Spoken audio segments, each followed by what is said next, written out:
नमस्कार, BRG news room में आप सभी का स्वागत है। शाम के 7 बजे तक की खबरों में क्या रहा देखेंगे इस बुलेटिन में। भारत में आज़ादी का अमृत महोत्सव के तहत कई कार्यक्रम आयोजित हो रहे हैं। उसी तरह गुजरात में जो भारतीय जनता पार्टी युवा मोर्चा है उसकी ओर से आज़ादी का अमृत महोत्सव बाइक रैली आयोजित की गई है, जो पूरे गुजरात के हर एक गांव में घूमेगी। गोधरा से शुरू हुई ये बाइक रैली 15 दिनों के बाद बड़ौदा शहर में आ पहुंची थी। बड़ौदा शहर में प्रवेश पर ही बड़ौदा शहर के प्रमुख डॉक्टर विजय शाह समेत कई पदाधिकारियों ने इस रैली का स्वागत किया था। आज ये रैली बड़ौदा शहर के विभिन्न वार्ड विस्तारों में घूमेगी, जहां पर जगह जगह पर इस रैली का स्वागत होगा। आपको बता दें, आज़ादी के अमृत महोत्सव के तहत गुजरात में आयोजित ये भारतीय जनता पार्टी युवा मोर्चा की जो बाइक रैली है उसके ज़रिए गाँवों तक जाकर युवाओं को जागरूक करने का इसमें उद्देश्य रखा गया है, जिसमें प्रधानमंत्री नरेंद्र मोदी के आत्मनिर्भर भारत, स्वच्छ भारत समेत भारत की विकास यात्रा को आगे बढ़ाने का उद्देश्य रखा गया है। और उसके लिए खास तौर पर जो जिनकी सबसे ज़्यादा देश में आबादी है, वैसे युवाओं को इसके बारे में जागरूक करने की पहल भारतीय जनता पार्टी गुजरात के जो युवा मोर्चा है उनकी ओर से की गई है। तब आज गुजरात के भारतीय जनता पार्टी युवा मोर्चा के अध्यक्ष की अगुवाई में ये बाइक रैली बड़ौदा शहर आ पहुंची थी और बड़ौदा के विभिन्न जगहों पर ये रैली का भव्य स्वागत किया गया और युवाओं को जागरूक किया गया।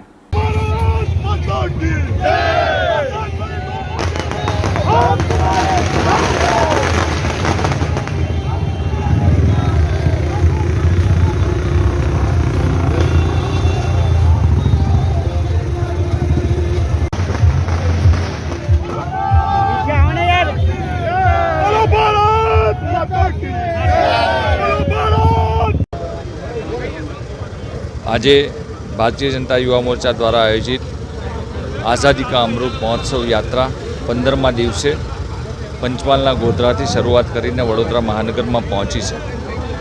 આ યાત્રા જ્યારે દેશ પોતાની આઝાદીનો 75 વર્ષ આપણા જનપ્રિય વડાપ્રધાન શ્રી નરેન્દ્રભાઈ મોદી સાહેબના વડપણ હેઠળ ઉજવી રહ્યો છે, ત્યારે આ યાત્રા નરેન્દ્રભાઈ મોદી સાહેબના સંદેશને ગુજરાતની અંદર વસતા ગામે ગામ વસતા યુવાનો, શહેરના ખૂણે ખૂણે વસતા યુવાનો સુધી નરેન્દ્રભાઈ મોદી સાહેબનો નવ ભારતનો સંદેશ, આત્મનિર્ભર ભારતનો સંદેશ એ પહોંચાડવા માટે થઈને આ યાત્રાનું આયોજન કર્યું છે।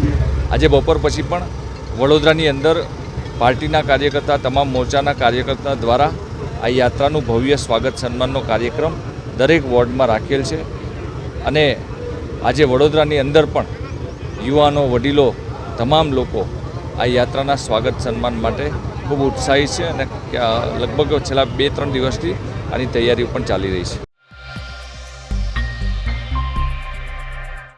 पूरे देश में महंगाई बढ़ गई है और इस महंगाई की सीधी असर आम जनता पर पड़ रही है। तब ये जो तस्वीरें आई है वो गुजरात के बड़ौदा से आई है, जहां पर टीम रिवॉल्यूशन जो एक संगठन है उसकी ओर से इस महंगाई के सामने भारतीय जनता पार्टी सरकार और केंद्र सरकार समेत राज्य सरकार के खिलाफ अनोखे तरीके से विरोध किया गया। आपको बता दें कि इन दिनों गर्मी का मौसम चल रहा है और साथ ही में गर्मी के मौसम में नींबू की ज़रूरत ज़्यादा पड़ती है और नींबू इन दिनों 350 रुपये प्रति किलोग्राम बिक रहा है, जिसके सामने टीम रिवॉल्यूशन ने विरोध प्रदर्शन करते हुए नींबू को बांटने का एक पूरा आयोजन किया था। और ये आयोजन गुजरात के बड़ौदा में सयाजीगंज पर जो भारतीय जनता पार्टी का मुख्यालय आया हुआ है वहाँ पर किया गया था, लेकिन उससे ऐन वक्त पहले पुलिस प्रशासन की ओर से वहाँ पर बंदोबस्त रख दिया गया, जिसको लेकर टीम रिवॉल्यूशन के अध्यक्ष स्नेहल व्यास की ओर से बड़ौदा के पुलिस भवन पर जाकर विरोध प्रदर्शन किया गया। पुलिस भवन पर नींबू की थैलियाँ और साथ ही में पोस्टरों के जरिए स्नेहल व्यास समेत टीम रिवॉल्यूशन के सदस्यों ने जो महंगाई की मार झेल रही आम जनता के खिलाफ न्याय की मांग की थी। टीम रिवॉल्यूशन का कहना है कि बहुत ही कम दामों में नींबू की खरीदारी होती है, लेकिन बिचौलियों के दाम बढ़ने से, बिचौलियों के पास से जब तक ये ग्राहक तक पहुंचते हैं तब तक दाम बढ़ जाते हैं। तो इन बिचौलियों को ख़त्म करने की मांग टीम रिवॉल्यूशन की ओर से आज की गई थी और इसके बारे में एक आवेदन भी बड़ौदा पुलिस कमिश्नर को दिया गया। ગુજરાત માં લીંબુ 350 રૂપિયાની આસપાસ વેચાય છે। એ જ લીંબુ મદ્રાસથી લેવામાં આવે છે। મદ્રાસમાં લીંબુ ખેડૂત વેચે છે 120 રૂપિયાના। તો વચ્ચેના 230 રૂપિયા ખાય છે કોણ? કટકીબાજ કોણ છે? કઈ પાર્ટીના છે અને કેટલા લોકો છે? એ સંદર્ભમાં ભારતીય જે સરકાર હોય એને જ અમે રજૂઆત કરીએ. અમે આના વિશે આમ આદમી પાર્ટીને કે કોંગ્રેસને રજૂઆત કરવાના નથી. અમે ભારતીય જનતા પાર્ટીના લોકોને રજૂઆત કરવાના હતા. કારણ એક જ છે કે અમે સરકારી અધિકારીઓને રજૂઆત કરીએ છીએ.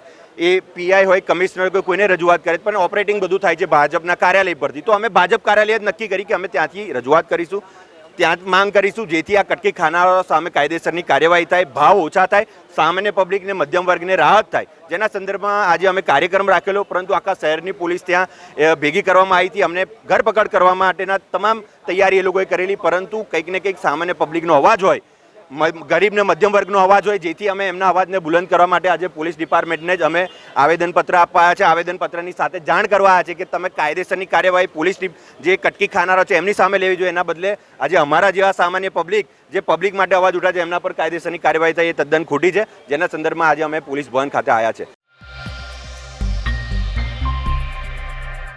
लगातार महंगाई में बढ़ोतरी की खबरें सामने आ रही है। दरअसल पेट्रोल, डीजल, रसोई गैस के दाम बढ़ने के बाद अब नींबू के दामों में भी काफ़ी इजाफा देखने मिल रहा है।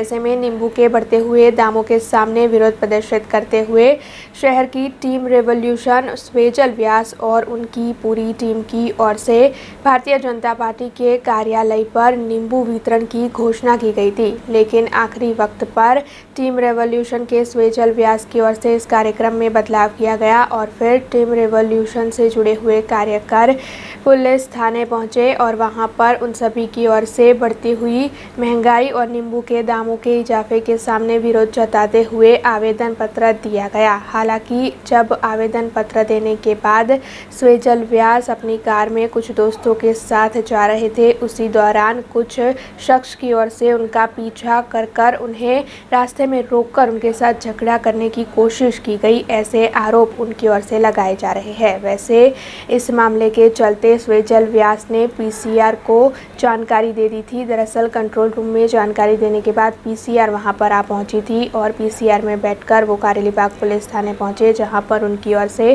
भारतीय जनता पार्टी के अनजान कार्यकरों पर शिकायत दर्ज करवाते हुए इस मामले की तहकीकात करवाने की मांग की है। ऐसे में आइए सुनते हैं टीम रेवोल्यूशन के स्वेजल व्यास की इस मामले में क्या प्रतिक्रिया है।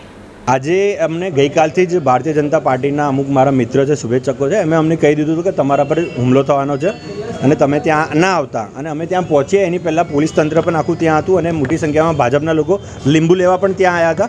પરંતુ કંઈક ને કંઈક પ્રશાસનમાં સત્તા પર રહેલા લોકોને લાગ્યું કે અમે લોકો બહુ વધારે પડતો વિરોધ કરીએ છીએ, તો તાકાત બતાવી અમને. અમે લોકો પોલીસ કમિશનર પાસે ગયા અને ત્યાં રજૂઆત કરી અને ત્યાંથી નીકળ્યા તો અમારી પાછળ 25-30 બાઇકોવાળા હતા. બાઇકોવાળા અમારી ગાડીની આજુબાજુ આવી ગયા, એમની પાસે ધારદાર હથિયાર પણ હતા.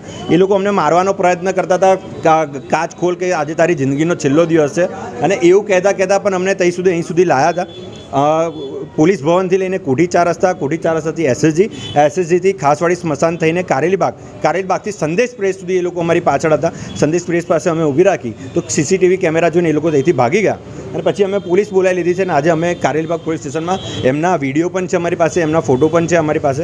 અમે કારેલીબાગ પોલીસ સ્ટેશનમાં એમના વિરુદ્ધ કાયદેસરની કાર્યવાહી કરવા માટે આવ્યા છે. गुजरात के बड़ौदा में बीते 4 दिनों से ऐसी कई घटनाएं हुई है जिससे शांतिपूर्ण माहौल बिगड़ा हुआ है। तब पुलिस प्रशासन तो हरकत में आया हुआ है। पुलिस प्रशासन की ओर से ज़रूरी फूड पेट्रोलिंग समेत कार्यवाही की जा रही है, लेकिन कई संगठन अब इस तरह की घटनाओं के सामने आ रहे हैं। तब आज विश्व हिंदू परिषद ने बड़ौदा शहर पुलिस कमिश्नर को आवेदन पत्र दिया, जिसमें खास तौर पर बीते 4 दिनों से बड़ौदा शहर में जो घटनाएं हो रही है और किसी एक खास कौम के लोगों की ओर से दूसरे कौम के लोगों पर हो रहे हमले के खिलाफ विरोध प्रदर्शन जताया गया है। विश्व हिंदू परिषद के कार्यकर्ताओं ने पुलिस कमिश्नर को आवेदन देते हुए मांग की है कि इस घटनाओं में जो असामाजिक तत्व है जिनकी ओर से बड़ौदा शहर के शांतिमय माहौल को बिगाड़ा जा रहा है, उन्हें जल्द से जल्द गिरफ्तार किया जाए और साथ ही में उन्हें कड़े से कड़ी सजा दी जाए। ऐसी मांग विश्व हिंदू परिषद बड़ौदा शहर की ओर से आज की गई थी। આજે વિશ્વ હિન્દુ પરિષદની વડોદરા મહાનગરની ટીમ એ પોલીસ કમિશનર સાહેબને આવેદનપત્ર આપવા આવે છે. જે પ્રકારે રાવપુરાની અંદર રાતના વેલ પ્લાન હિન્દુઓ ઉપર અને મંદિર ઉપર તેમજ મૂર્તિ ખંડિત કરવામાં આવી, એના વિરોધની અંદર આજે કમિશનર સાહેબને અમે વિશ્વ હિન્દુ પરિષદ માંગણી કરી રહ્યા છીએ કે આવા તત્વોને તાત્કાલિક પકડે અને જેલ ભેગા કરી અને સખતમાં સખત સજા આપે. આ રીતે આજે આપણે જોઈ રહ્યા છીએ કે દેશની અંદર અમુક સ્ટેટોની અંદર, શહેરોની અંદર જે પ્રકારે થઈ રહ્યું છે, આ એનો એક ભાગ સમજી શકાય છે. અને એટલા જ માટે સંસ્કારી નગરી વડોદરાની શાંતિને આ લોકોએ હણવાનો પ્રયત્ન કર્યો છે, હિન્દુઓ ઉપર હુમલા કર્યા છે.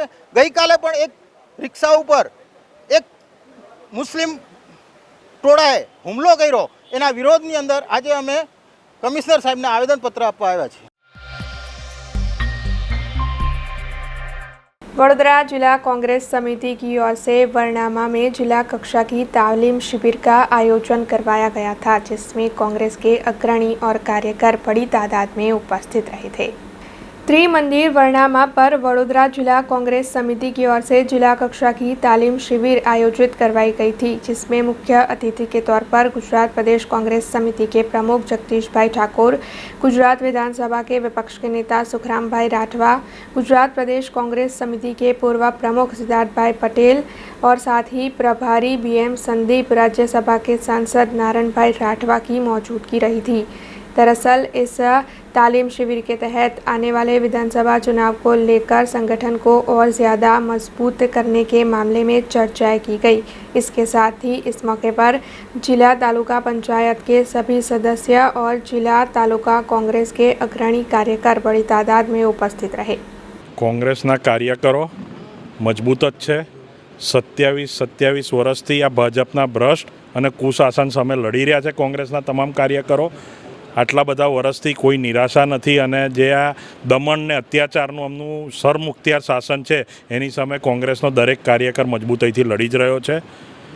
आ तालीम शिबिर है कि आवनारी चूंटणीओ पद्धतिसर कई रीते बूथ लेवलનું મેનેજમેન્ટ કરી અને કોંગ્રેસ ચૂંટણી લડશે એ માટેનું આયોજન છે। તાલીમ શિબિર છે જે બધા જુઠ્ઠાણાઓ ભાજપની વોટ્સએપ યુનિવર્સિટી થકી એમના પેઇડ લોકો સોશિયલ મીડિયાનો દુરુપયોગ કરીને ફેલાઈ રહ્યા છે એની સામે કઈ રીતે સત્ય, દેશનો ઇતિહાસ શું છે, કોંગ્રેસનું યોગદાન શું છે એ બધી વાતો તમામ કાર્યકરો સમજે અને એ વાતો પ્રજા વચ્ચે લઈને જાય એની માટેની આ તાલીમ શિબિર છે।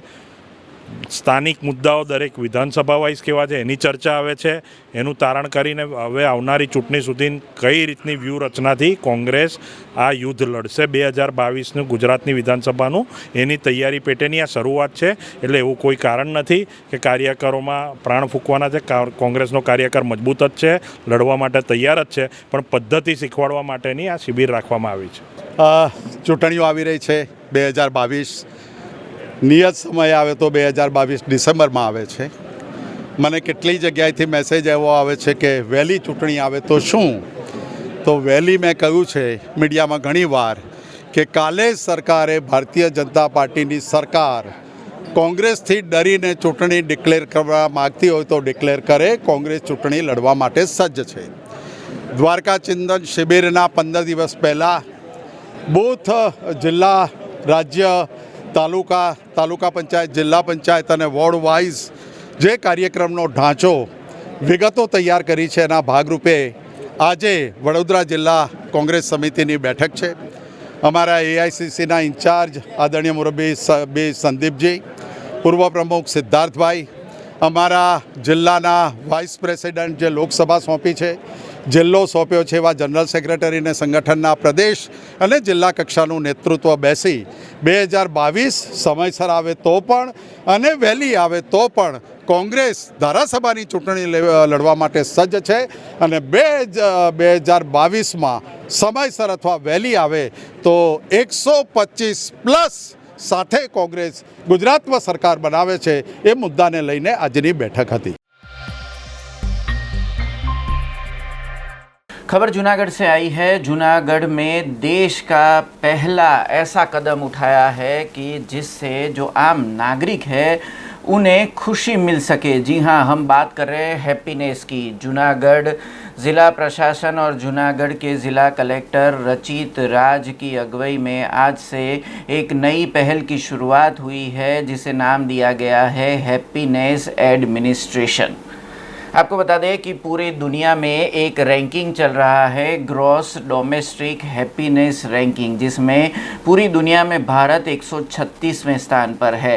तब भारत में सबसे पहला हैप्पीनेस एडमिनिस्ट्रेशन जूनागढ़ में शुरू किया गया है। आज जूनागढ़ ज़िला कलेक्टर हॉल में इसके बारे में पूरी रणनीति बनाई गई और इस हैप्पीनेस एडमिनिस्ट्रेशन को लॉन्च किया गया था। अब आपको ये भी बता दें कि हैप्पीनेस एडमिनिस्ट्रेशन होता क्या है। हैप्पीनेस एडमिनिस्ट्रेशन में जूनागढ़ के करीबन 17 लाख नागरिक जो है उन्हें राज्य सरकार और केंद्र सरकार के जितने भी लाभ है वो मिल सके, उसके बारे में जागृति मिल सके और प्रशासन के पास जो नागरिक अपने काम हेतु जाते हैं उन्हें जल्द से जल्द उनका काम पूरा करने के बाद उनको जो खुशी मिलती है वो पूरी रणनीति इसमें बनाई गई थी। तो जूनागढ़ में भारत के पहले हैप्पीनेस एडमिनिस्ट्रेशन का आज से शुभारंभ हुआ है और जूनागढ़ ज़िला कलेक्टर की ओर से इस पहल से आने वाले दिनों में जो जूनागढ़ की जनता है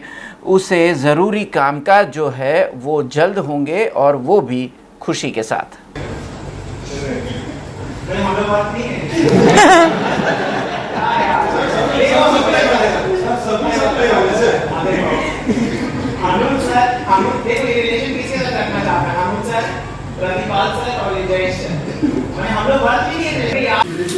Happiness at workplace will bring ठीक है. Happiness at workplace will bring multiplies. आम जनता को अच्छी आरोग्य सेवा देने के आशय से खांबा में तालुका हेल्थ मेले का आयोजन करवाया गया, जिसके तहत कई एक्सपर्ट डॉक्टर्स ने अपनी सेवाएं दी। गुजरात सरकार और देश के प्रधानमंत्री नरेंद्र मोदी की ओर से आयुष्मान भारत और आजीविका अमृत महोत्सव के तहत आम जनता का आरोग्य बरकरार रखने की कोशिश की जा रही है, जिसके चलते खांबा की प्रजापति ज्ञाति की वाड़ी में जिला तालुका कक्षा के हेल्थ मेले का आयोजन करवाया गया था। दरअसल इस मौके पर एक्सपर्ट डॉक्टर्स उपस्थित रहे और इन डॉक्टर्स की ओर से आम जनता को ज़रूरी सभी सेवाएं दी गई। इसके अलावा इस मेले के दौरान आम जनता को हेल्थ कार्ड भी स्थल से ही मुहैया करवाए गए। वैसे इस मौके पर एक्सपर्ट डॉक्टर्स समेत खांबा के कई अग्रणियों की भी उपस्थिति रही। जाफराबाद राजूला से ये खबर सामने आ रही है, जहां पर अचानक ही आज सुबह से मौसम में बदलाव देखने मिला है। दरअसल मौसम विभाग की ओर से जो आशंका जताई गई थी उसके मुताबिक गर्मियों के बीच अचानक ही जाफराबाद राजूला के आसमान में काले घने बादल सुबह से देखने मिल रहे हैं। ऐसे में बारिश की आशंका तेज़ हो गई है, जिसके चलते किसान काफ़ी परेशान नजर आ रहे हैं। गुजरात प्राणी क्रूरता निवारण संस्था के राजेश भावसार को ये जानकारी मिली थी कि कपराड़ा के अमदा गांव में कुछ शख्स जल बिलाड़ी को बेचने की कोशिश कर रहे हैं। ऐसे में उनकी टीम की ओर से जब वहां पर जांच कर तहकीकात की गई, तब उन्होंने 5 आरोपियों को जल बिलाड़ी के साथ गिरफ्तार किया। ऐसे में अब इन आरोपियों पर वन्य जीव अधिनियम 1972 के तहत शिकायत दर्ज की गई है और इन सभी आरोपियों पर इस एक्ट के तहत आगे की कार्रवाई की जाएगी। गुजरात राज्य आरोग्य कर्मचारी महासंघ की ओर से आज कारोबारी मीटिंग का आयोजन करवाया गया था, जिसके तहत उपस्थित सभी का फूल देकर स्वागत भी किया गया। दरअसल बीते 1 माह से इन कर्मचारियों की ओर से अपनी पड़तर मांगे साझा की जा रही है, लेकिन उनकी मांगों का स्वीकार नहीं हो पा रहा है। ऐसे में इन सभी कर्मचारियों की ओर से असहकार आंदोलन की शुरुआत की गई है और इसी आंदोलन के बारे में चर्चा करने के लिए आज ये कारोबारी मीटिंग आयोजित हुई थी।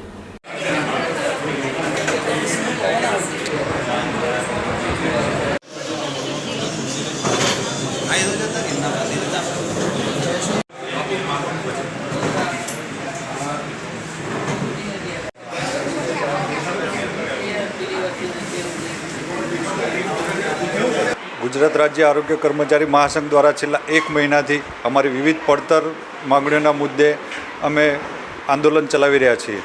અમારી કામગીરી ચાલુ, રિપોર્ટિંગ બંધનું આંદોલન છેલ્લા 1 મહિનાથી ચાલી રહ્યું છે। તેમજ અમે સરકાર સાથે અસહકારની જે આંદોલન ચલાવી રહ્યા છીએ, એટલે દરેક જે ગવર્મેન્ટ ગ્રુપ છે વોટ્સએપને એમાંથી લેફ્ટ થઈ ગયા છે અમારા બધા કર્મચારી અને એ રીતે અમે અસહકારનું આંદોલન ચલાવી રહ્યા છીએ. अब खबरों से लगातार अपडेट रहना हुआ आसान. BRG न्यूज आपके मोबाइल स्क्रीन पर.